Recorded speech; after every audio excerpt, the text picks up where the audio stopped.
again, my lovelies, and welcome back to my channel. Thank you so much for the positive welcome back from everyone. And I do not want to yap too long. Why don't we just go right ahead into the next chapter of Avatar: The Legends of Percy, Trial by Fire, written by WardofWinters. Chapter 29. Deep diving with sharks. I hope you got yourself something to drink, a snack, sit back and relax, and enjoy what you hear. It was Annabeth's idea. She loaded us into the back of a Vegas taxi as if we had enough money to go past the city limit and told the driver, "Los Angeles, please." The cabbie chewed his cigar and sized us up. "That's 300 miles. For that you've got to pay up front." Was that an actual policy? That they would drive 300 miles? But you have to pay first? Did you have to pay for a round-trip drive? "You accept casino debit cards?" Annabeth asked. He shrugged. "Some of them. Same as credit cards. I've got to swipe 'em first, though." Annabeth handed him her green Lotus cash card. It still gave me that metallic taste, so the magic should still work. He looked at it skeptically. "Swipe it," Annabeth invited. He did. His meter machine started rattling. The lights flashed. Finally, an infinity symbol came up next to the dollar sign. I didn't even know what that was possible. The cigar fell out of his mouth. He looked back at us. It definitely helped that we were all in fresh clothes. Clothes that fit us perfectly and looked tailored. And swallowed hard. Eyes wide. "Where to in Los Angeles? Your Highness." "Santa Monica Pier," I said, as Annabeth sat up a little straighter. She definitely liked the "Your Highness" thing. "Get us there fast and you'll get 50,000. That seemed like a good amount. It sounded like what a rich person might say, right? His eyes lit up and he turned to the front. The cab's speedometer never dipped below 95 the whole way through the Mojave Desert. Once on the road, I had finally time to think properly about my dreams. The Titan in the pit, gold eyes like the Hades child, appearance like Poseidon, sand like the hotel where time was different. The Titan in the pit, Kronos, the king of the Titans. I remembered reading the myths about him. He was the brother of Okeanos in most versions and the father of Poseidon, so it was relevant to me. There are a lot of versions of his myths. Some had him cruel from the start, but others had him become cruel when the prophecy became known.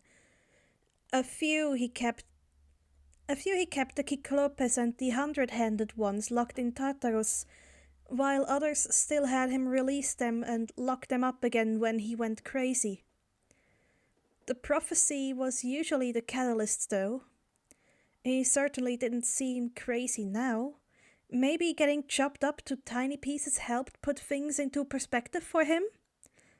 Next time I dreamed of the pit, I'd asked him why he wanted Zeus's master bolt. He said he needed power when talking to the other person there. Was he trying to use the bolt to heal? That didn't seem bad. Who was the other one there, though? The thief. They had to be immortal because I didn't feel a presence. All that I felt was the shifting sands of time. "Hey, Percy?" I looked at Annabeth. "Yeah?" "On the truck, when you woke up, you yelled the name Lara." I winced. That dream, that one was painful. Her death, I looked away. Who's Lara? I had a dream. She furrowed her brows. Lara. Medusa mentioned her. Yeah, she was courting Lara. They were in love. I looked away. When Perseus went to the island to kill Medusa, Lara got in the way. She died trying to protect Medusa. Annabeth's eyes widened. You saw that? In your dream? Yeah. I'm sorry. I fiddled with my necklace, the gift from the Demeter cabin. I'd hardly thought about it, but... Did you dream of the pit again? I shifted at Grover's question. Yeah, the beginning in the pit showed me Lara's death, and I think... And what I think is the Godly War? The one that happened when World War II was going on? Annabeth leaned forward. Do you know who the pit voice is? Or what he wants? I chewed my lip. I think the pit voice is Kronos. She blanched. The Titan? Yeah, that's not good, Percy. Do you know what he wants? Grover looked pale. I think he wants to heal. He mentioned using the bolt to recover. Grover wrung his hands as Annabeth sighed. Well, we don't have the bolt, so I'm not sure why he'd asked you asked you to help him with it, unless Hades has it and he's hoping you can retrieve it from Hades. Maybe, I murmured. He seemed pretty confident that we would have the bolt. She frowned, and Grover dropped his hands. You can't help him, you know that, right? I nodded. We need to return the bolt to Zeus to stop the war.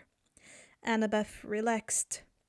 We sat in silence, and I watched the wasteland roll by us. We passed a sign that said, California State Line, 12 miles.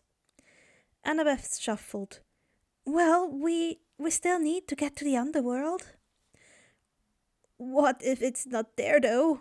Grover whispered. What if we're going all this way for nothing? I raised my chin. We aren't, though. It might not be there, but the prophecy said we'd find it. It said that we would go west, which we are, and find what was stolen. Unless you guys know about some other thing that was stolen other than the bolt, and maybe Hades' item. Then it has to be the bolt. It might just not be what we were thinking at the start.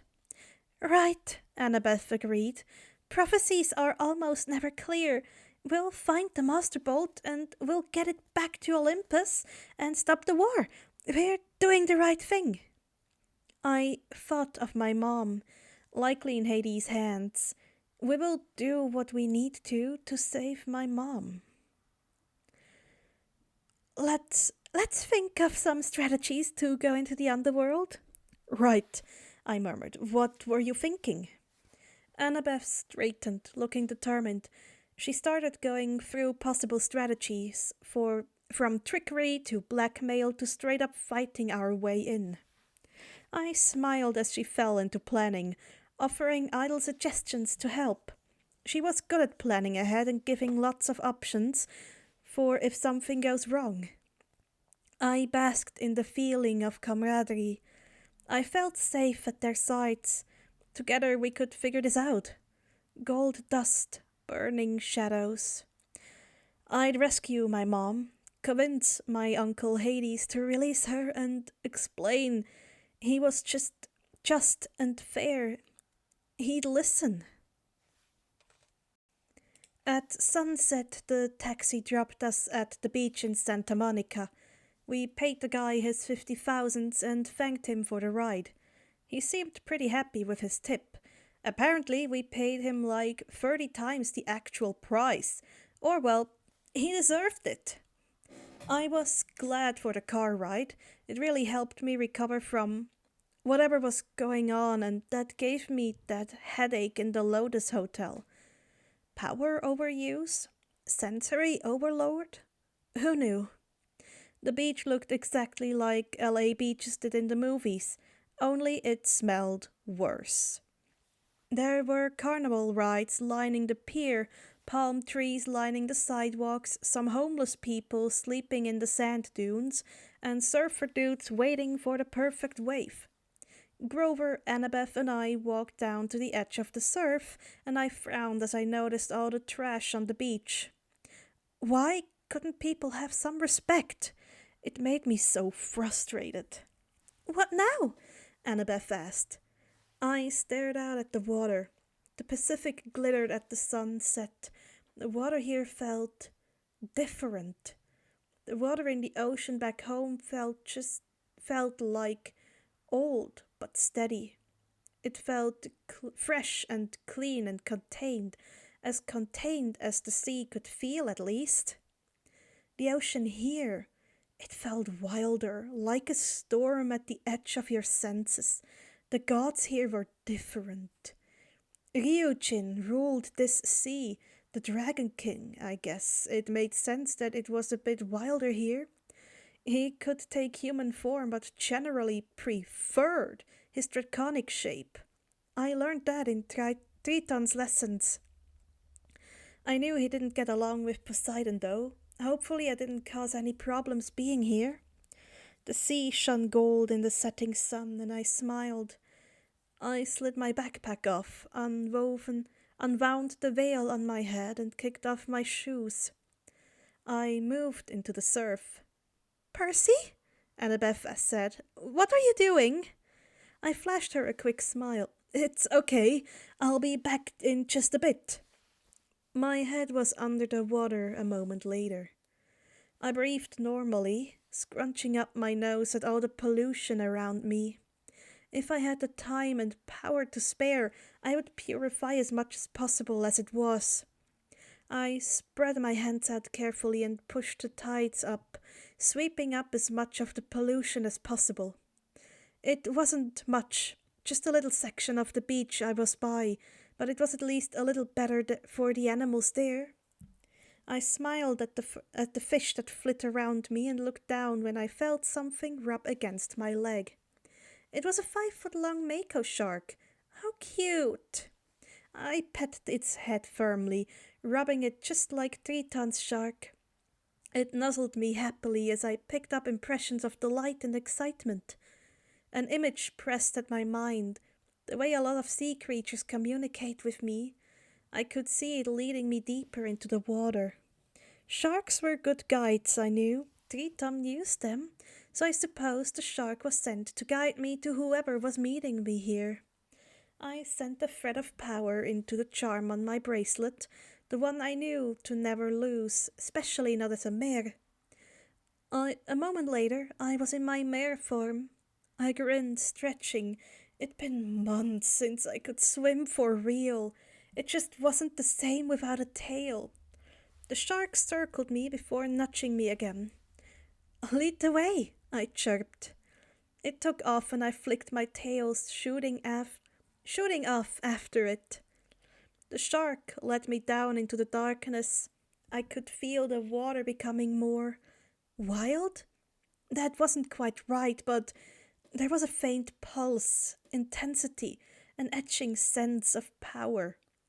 It stopped at the edge of the ocean proper, where the sandbank dropped off into a huge chasm. It was like the Puerto Rican Trench, a drop that seemed to go on forever. My eyes, in my mer form, were better in the dark, but even I couldn't see all the way down. I smiled though. The coral covered the sides of the drop, and I could see hundreds of fish moving around below. It was amazing. I'd never get tired of it. Then I noticed something glimmering in the deep darkness, a feeling like crashing waves rolling over me. The figure grew brighter and bigger as it rose towards me, the fish scattering around it. A woman's voice, like my mom's, called out to me, "Percy Jackson?" As she got closer, her shape became clearer. She had flowing black hair and a shimmery green tail, sleek and strong. Light seemed to flicker around her. She was riding on a hippocampi with shimmering rainbow scales. She smoothly slid off, her tail flicking to bring her closer to me as the hippocampi and mako shark whisked off and started playing a game of tag. The mare woman smiled at me. "You've come far, Perseia. Well done." I could all but feel eyes on my back, the feel of rain on my skin alongside the mare's dynamenes sensation of crashing waves. I twisted my hand into the proper sign of respect. She smiled and returned the motion. "You are Dinamene, Paru. You spoke to me at the Ark in the Mississippi River."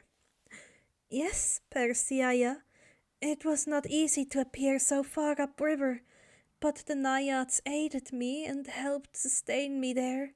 They honor Poseidon Are as well, though they do not serve his court." I nodded. Of course they didn't. They served Thetis Ran, first and foremost. If they were to be in any court, it would be hers. "I understand. I thank you for coming to pass along the message. What is it that Poseidon Ore wished for me to know?" She smiled. "He has sent me with a warning, a gift, and a message." I dipped my head, watching her. "First, the message." She held out a hand, an intricately carved clamshell held in hand. I accepted the clamshell. I knew Triton used these for particularly sensitive messages. What did Poseidon want me to know? I didn't open it though, just held it tightly. "Now for the gift," she murmured. She held out her hand, 3 white pearls shining there. "These will aid you in escaping Hades' realm.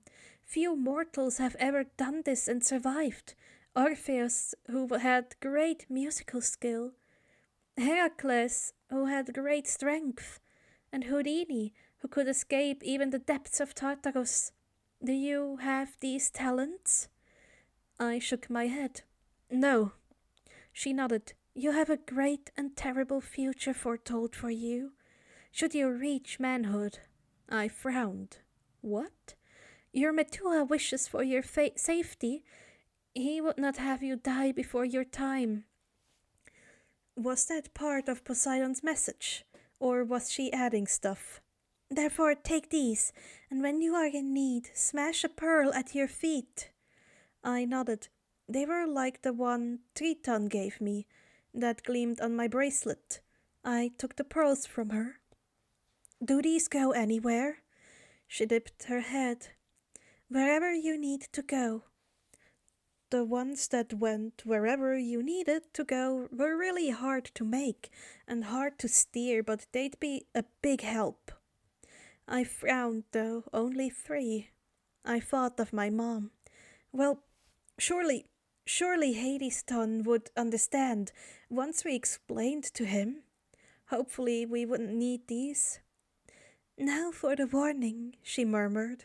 Thunder boomed above, and I jolted at the patter of non-existent rain on my skin. The deep water seemed to ripple. "It appears that the Hur Aril has taken notice. You must return to the surface. Our meeting must end now." I stared up at the Hur Aril. Skylord? Zeus? Water curled around me, tugging at me. "Wait!" I called. "At the river! You said not to trust the gifts!" She was already leaving, the hippocampi scooping her up. "What did you mean?" I yelled. "Goodbye, young hero," she called back, her voice fading into the depths. "You must listen to your heart." My eye twitched as she vanished into the darkness. Why did no one answer my questions? I wanted to follow her down. Perhaps there was a path to the palace, to Triton, but I was in Ryujin's territory. It wouldn't be wise to dawdle. I flicked my tails, moving up, the feeling of rain fading as I did so. I reached the surface, letting my tails melt away as I shook my head. I still had the clamshell clutched in one hand and the pearls in the other. I bobbed in the water for a moment before reluctantly moving to the shore, the feeling of eyes on me not fading. I stepped onto shore, the invisible fading at last. My clothes dried instantly, leaving me facing Annabeth and Grover, with a clamshell in one hand and 3 pearls in the other. "So, how did it go?" Grover asked. I took a deep breath. We have an escape route from the underworld now." "That's good. Did your dad leave any messages for you?" Annabeth questioned. I looked at the clamshell in my hand. "I'm not sure yet." Annabeth and Grover both looked towards the shell. "What's that?" "Triton uses these for sensitive messages. Apparently Poseidon Ore." "Poseidon Ora? What's the Ora for?" "Ore," I corrected. "It's the suffix, yeah, used to refer to the king. If you were talking about Okeanos, it would be Okeanos Ari." "Ari?" Yeah, they're basically 2 terms used for king. I I think Ari basically means old king and Ore means current king." "Oh, so it's for respect," Grover said. "Yeah, makes sense, I guess," Annabeth murmured. "I didn't realize there were suffixes for the gods' names." "I'm not sure how they're used on land, but that's how it's done in under the sea, or at least in the areas I spent the most time. I know different sea kingdoms have different ways of showing respect. The culture varies." Annabeth nodded, her fingers twitching.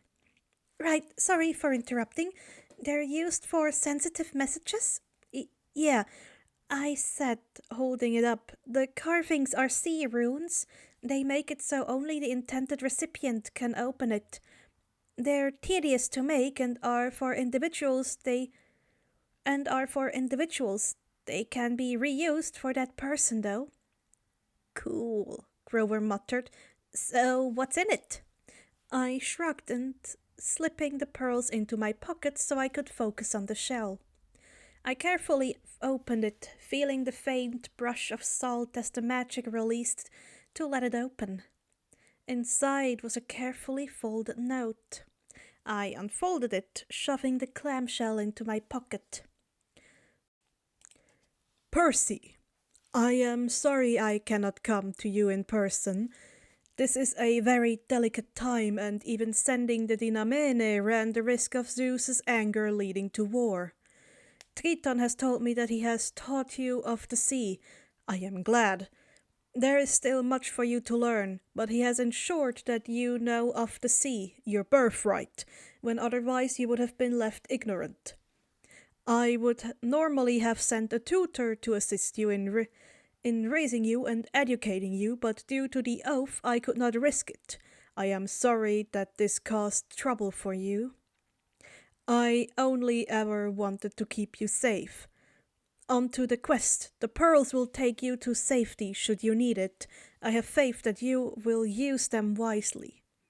My brother Hades is fair, but be on your best behavior. He has not been happy these last few months. I cannot judge if his anger would outweigh his judgment. Once the quest has completed, you will return to camp. Enjoy your summer and learn as much as you can. Once the summer session of camp has ended, go to the river that you normally meet Triton at. These are matters that we must deal with, but your quest and training takes precedence. Tell no one of this meeting, especially no one at camp. Take care of yourself. Be wary of my brothers, and always know you are my son. Opuna Metua. Poseidon." I read the note twice before looking up. They both watched me expectantly. "He, says to be careful and that the pearls will take us to safety." They didn't need to know the rest, but what were these matters that needed to be handled? Was it something bad? Did something happen while we were in the hotel? I hoped everything was okay. That was nice of him to send a letter. Grover grinned at me, but his eyes held worry. Right, I forgot that satyrs were empaths. He could probably feel my worry and confusion. I shoved my emotions aside for now. We needed to complete this quest. There is no such thing as a free lunch, Annabeth murmured. There will be a price for the gifts your father gave you. I nodded. Likely, but for now, there's nothing we can do about it. Well, Grover said brightly, let's head to the underworld. 3 Tons point of view.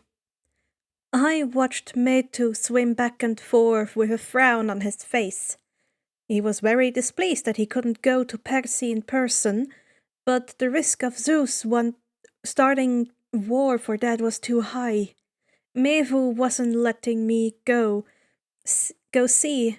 I sighed, leaning back as I waited for the others to arrive. We were having a meeting with the whole family, or at least the family that mattered in sea politics. Rhodos had just been adjusting the shimmery suncatcher that hung in Father's office. I thought that one was from Esme, one of his last children before Percy. She wasn't happy that it wasn't catching the light right. Kimopolea swept in with a flourish, holding a bowl of fish. She completely ignored me and Rhodos to claim Metuno's seat. Metu paused his swimming to raise an eyebrow at her. She just stared back, slowly taking a bite of fish as she stared him down. Metu turned away. I dipped my head in greeting to Herophile as she entered with Penteskime. It had been a long time since Herophile visited us under the sea. I supposed Metu called her here, otherwise she'd probably still be in her oracle cave. Bentesekime gave us a nod as she settled near me. Herophile went to greet father. Mevu finally swept in, expression stern and her arms filled with papote and tepote. Now then, she said, we can begin. Before we ended, here are the Halmaheran and terminology descriptions. For Halmaheran, we have Percy Jackson, which is the phonetic spelling of Percy Jackson in Halmaheran. We have Metua for father, Hur Aril for Skylord, Opuno Metua, your father, Metu, dad, Mevu for mom, Metuno for fathers, Papote for message shells, and Tepote for kelp paper. The suffixes used today were Aya, meaning prince, Paru for messenger, Ore for current king, and Ari for old king. Terminology-wise, we have Ryujin, the Japanese god of the sea, Rhodos, the goddess of the island of Rhodes and the daughter of Poseidon, who was married to Helios, the titan of the sun. We have Kimopolea, the goddess of violent storms and a daughter of Poseidon, who was married to the 100-handed one Briareos. Pentesekime, the African sea nymph and goddess of waves, a daughter of Poseidon who was married to Enalos, the king of Ethiopia. Herophile, the oracle of Apollo and daughter of Poseidon, and her name meaning friend of heroes. That would be all, folks. I hope you enjoyed this video and have a wonderful rest of your day, night, evening, morning, whatever time it is for you. We will see each other next week or in the next recording you enjoy. Take care, everyone. You deserve breaks. You deserve to be proud of yourselves. With that, Tilia signing off.